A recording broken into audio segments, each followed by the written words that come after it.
আজকে আপনারা শাহবাগে আছেন। জি জি। এটা হচ্ছে কি, যদি আজকে তো দিন শেষ হয়ে যেতেছে, আজকে যদি সরকার দাবি না মানে তখন আপনাদের স্টেপ কী হবে?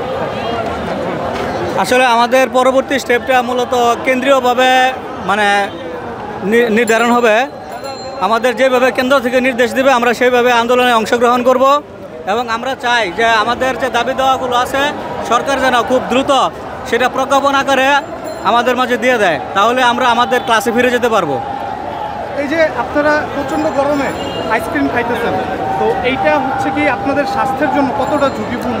অবশ্যই এটা স্বাস্থ্যের জন্য ঝুঁকিপূর্ণ, যেহেতু আমরা সারাদিন এখানে আছি, গরমে আছি, পানির পিপাসা, তারপরেও তো অনেক সময় এই গরমের মধ্যে সেই পানির পিপাসা মেটে না, এই জন্য আমরা আইসক্রিম খাচ্ছি। এতে অনেকেই দেখা যাচ্ছে কি অসুস্থ হয়ে যাচ্ছে। বাংলাদেশে সমস্ত এমপিওভুক্ত স্কুল, কলেজ, মাদ্রাসা এবং কারিগরি প্রতিষ্ঠান, সব প্রতিষ্ঠান তারা তাদের ক্লাস কার্যক্রম বন্ধ রেখেছে এবং আমরাও আমাদের ক্লাস কার্যক্রম বন্ধ রেখে আজকে এই শাহবাগে এসেছি। আমরা আশা করব সরকার বাহাদুর আমাদের যে 3টি দাবি রয়েছে, এই 3টি দাবি ওনার উপলব্ধি করতে পারবেন এবং আমাদেরকে দ্রুত ক্লাসে ফিরে নিয়ে যাবেন।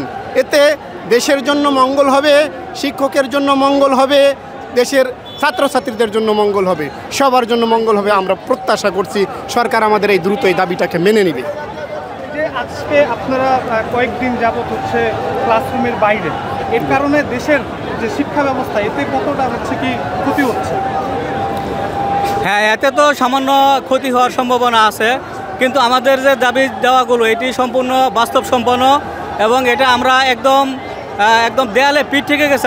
আমাদের যে বর্তমান যে বাজার দর সেই অনুযায়ী আমাদের এখন চলাফেরা অত্যন্ত কষ্টকর।